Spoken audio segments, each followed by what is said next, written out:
The 15 minutes that were allotted to me today was to cover QCF under the broad heading of qualification reform, QCF impact on delivery.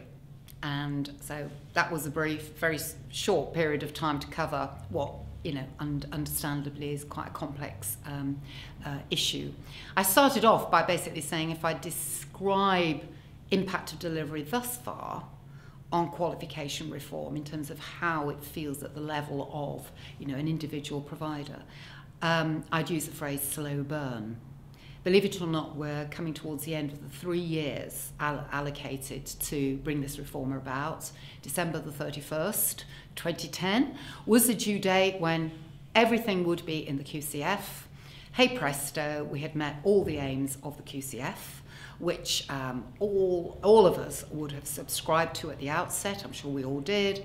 Very much about introducing greater flexibility, greater responsiveness into a framework which recognised smaller pieces of learning, gave learners and employers the ability to design and have learning fully accredited that met their needs, and critically that it would enable people to progress and carry on building up qualifications over a period of time. So no issue about what it was all about. As with all things, things got terribly complicated, certainly up until the change of administration, new election in June. Keeping on track to December 31st, I think found a number of critical players in the landscape, not least the awarding bodies, but also SSCs, getting swallowed up in process and forgetting what it was all about, or finding themselves having to actually almost just disregard what they might be thinking of what it's all about, but actually just get on with it to get those qualifications in. So the way I approached today was very much, well, in the out tray, if you look at the stats, it's looking pretty good. You've got only a handful of awarding bodies not yet recognised in the QCF. Most SSCs, sector qualification strategies, are now fully populated with QCF quals. Just a handful of qualifications still carrying a degree of risk, might not be through by the end of December, but no need for providers to worry because the funding is guaranteed, certainly up until the end of this year, despite SFA's push to shift provision quite clearly from NQF to QCF where QCF exists. So looking at the figures, it's all stacking up pretty well. However, in-trays are always burgeoning, and there's probably at least 2 amounts in the in-tray against what's gone out in the out-tray. Some of that's actually good. The new government is actually taking some time to decide what it wants to do about the QCF. It agrees with the principle, credit, small chunks of learning, etc. Certainly agrees with if this is what employers want and how do we continue to actually meet and bring about a truly demand-led qualification system. So the high-level principles. However, that's matched against number of speeches from both John Hayes, David Willits over, but what about these trusted branded qualifications that carry titles like BTECs and City and Guilds? They're meaning others as well, but those are the first 2 that often come to mind. So they are asking questions of a number of us.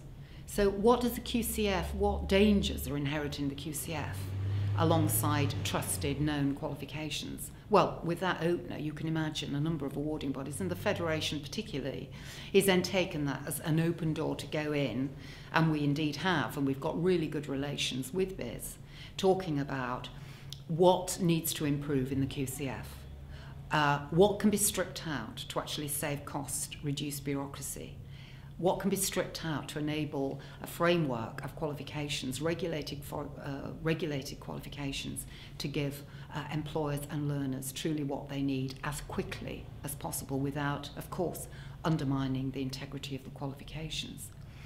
Critically too, we're taking forward a message which I'm sure is being echoed by, well, I know is being echoed by both the Association of Learning Providers and Association of Colleges, is where were providers? Where have providers been during this 3-year process? Qualifications mean nothing unless they're brought to life at the level of the practitioner, interpreting the needs of the quals with the learners, apprenticeships, whoever they may be, and then in turn, of course, making sure those meet the needs of employers.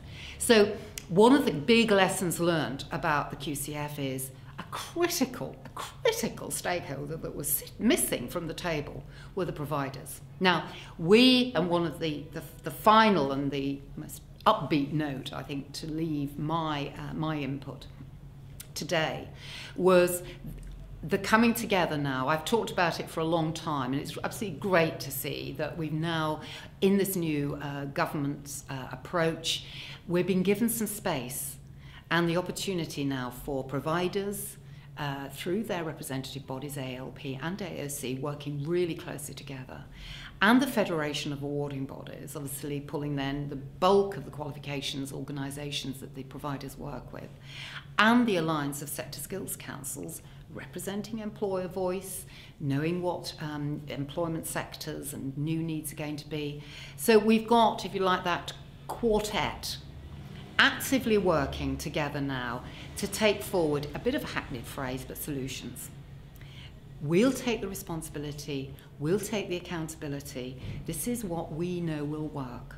Listen to us and we'll make it work. And you know what? We can do it at much less cost than has hitherto characterised qualification reform. And the one thing that we're actually focusing on now, and it's just music to our ears to hear Hugh Tollyfield from BIS, who followed me, basically say to the quartet, can you come forward with a programme that will deliver functional skills at long last, functional skills appropriate and fit for delivery within a work-based learning context as part of an apprenticeship programme. So I think the door is well and truly open now for us, that representative group of organisations covering all bases, to actually show what we can do. And there's such an appetite, and I'm absolutely delighted. So I'm hoping next time ALP meets, we'll be able to look back and say, you heard it here. We were given an opportunity by BIS, and you know what, we've delivered it. And we've now got functional skills, just to use that example, as a qualification which really meets the needs of employers, learners, providers, and everyone else. Thank you.